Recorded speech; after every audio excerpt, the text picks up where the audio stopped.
Hello and welcome back. Sean here, Mountains Garage. Today we're going to talk about a subject that is as popular and controversial and difficult as politics, religion, and today's subject is safety. For some reason, most people want to take the ostrich approach and just put their head in the sand and pretend it's not going to happen to them. I'd like to use the analogy or demonstration. This is a really heavy hammer, probably a 5-pounder or more. This is my hand. This bench is 5/8 steel. If I was to smash my hand with the hammer, one of two things is obvious. One, I didn't know that was going to hurt, and therefore I shouldn't be playing with the hammer. Or two, I knew it was going to hurt and I did it anyway. Either way, the outcome's not good. But you can apply that logic to everything we're going to talk about today. I've been a drag racer, first as a fan and then a participant, since high school. I actually started street racing and then progressed to my local track, which to this day has minimal tech. And then there was a nicer track, Epping, New Hampshire, which now hosts an NHRA national event, and they were always very strict on tech. As a young man, I'm not sure I really understood the difference. But it was explained to me in magazines and by smarter people than I was at the time how important safety was. And racing in general, my introduction came in the 70s and 80s. I didn't participate until the 80s. But drag racing in particular, and racing in general, in the 50s and 60s and 70s was brutal. Any type of racing, not just drag racing, but all the rules that exist today in the tech book, technical bulletin, the tech manual, whatever you have for your sanctioning body, is actually written in blood. I mean, people had to lose their life or limbs or whatever happened more than once, unfortunately, before the collective group said we need to protect the driver's head. We need to, whatever.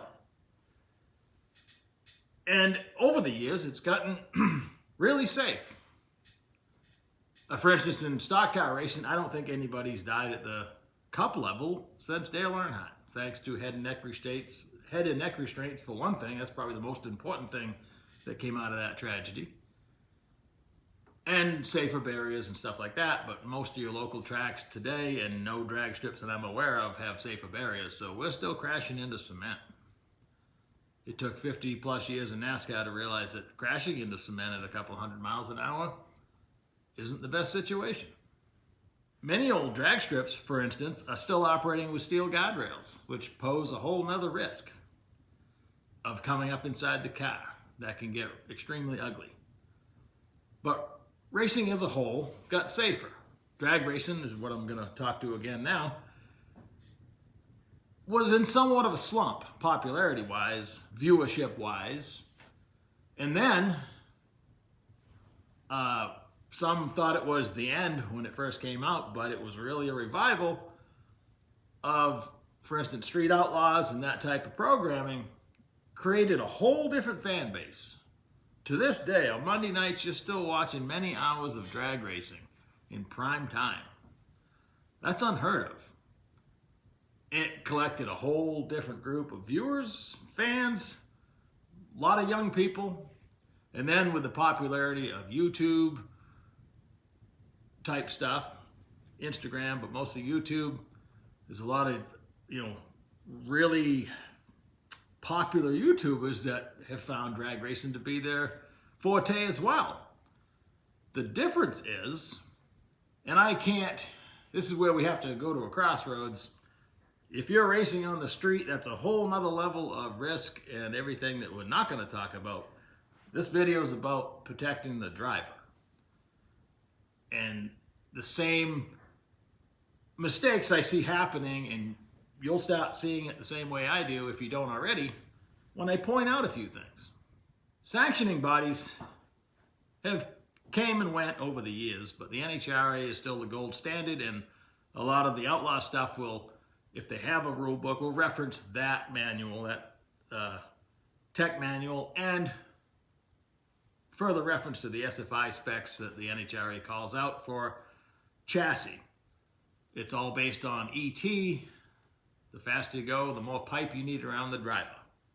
Pretty simple.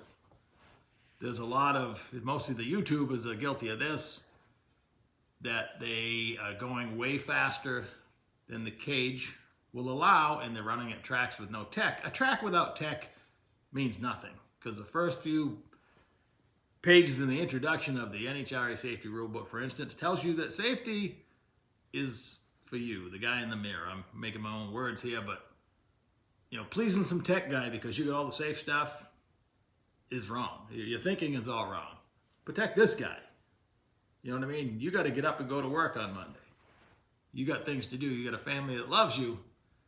It's not pleasing the tech guy or satisfying somebody else's rules, and people get mad because they want me to do this or I got away with that, and I made one super fast pass before they kicked me out like some kind of badge of honor.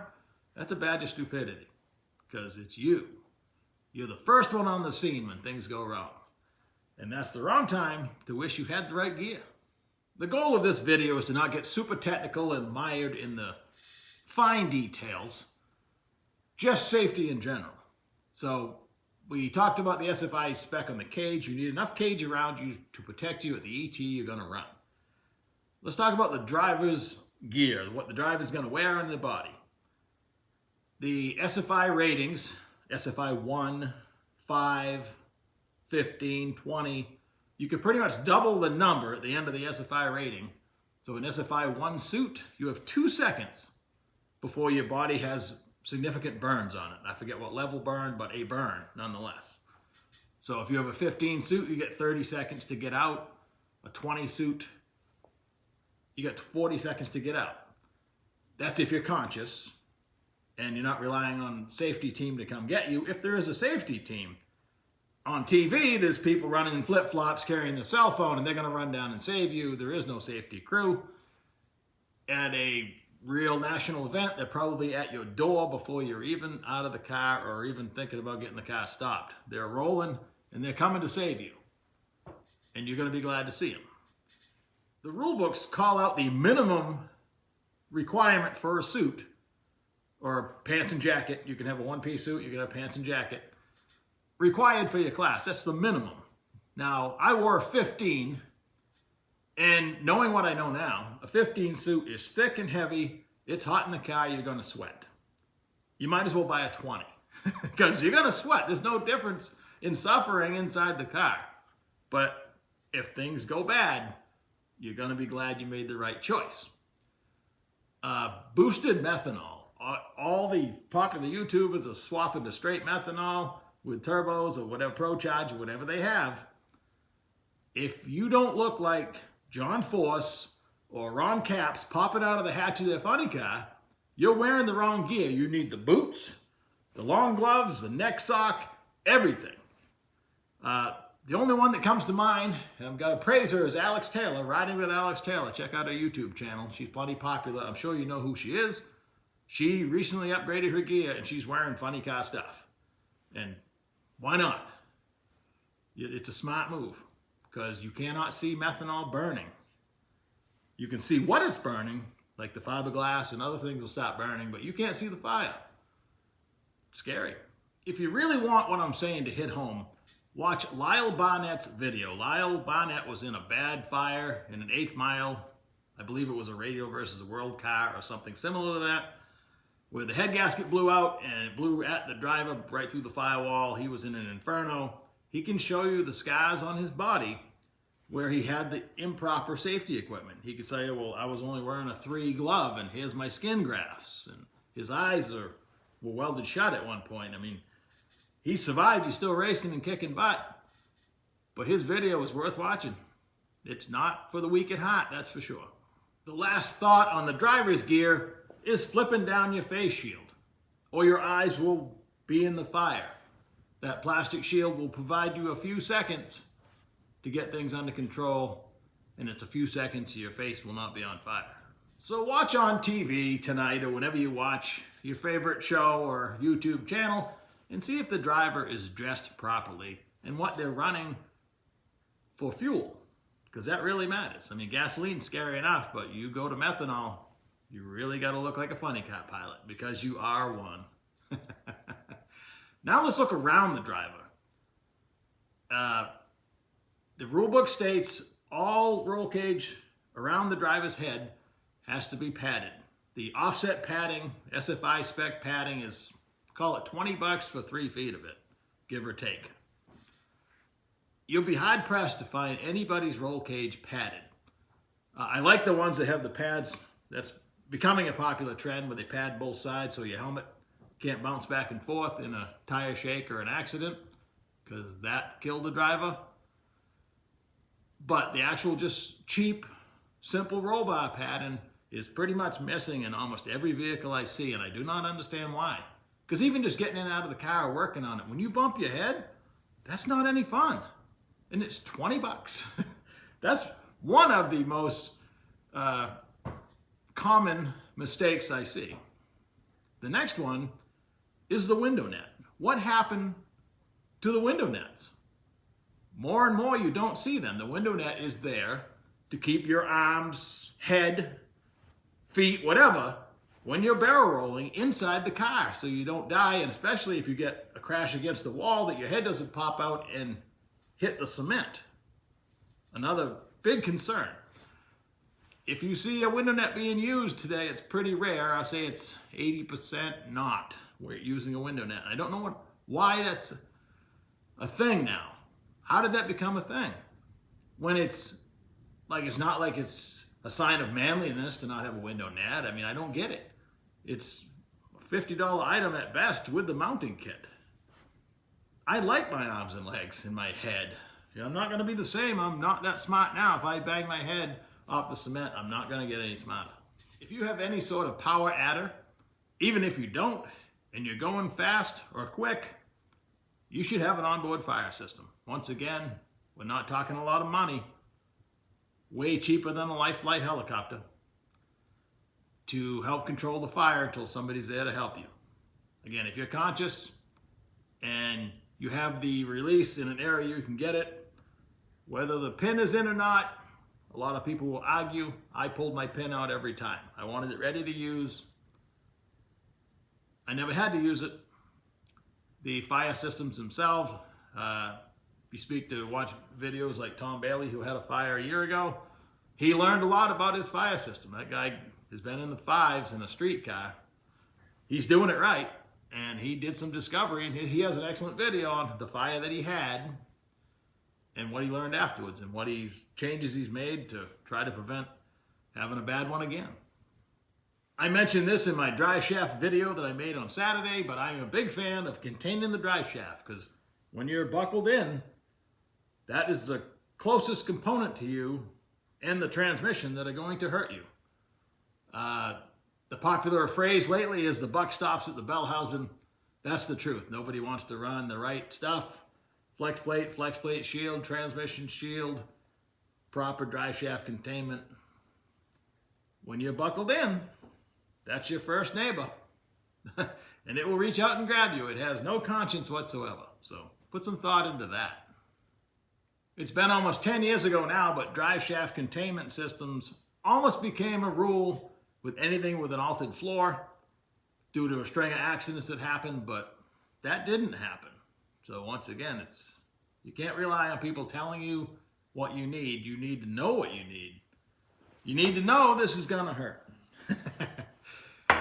The last thing, it's been the last couple weeks, it's been a popular subject.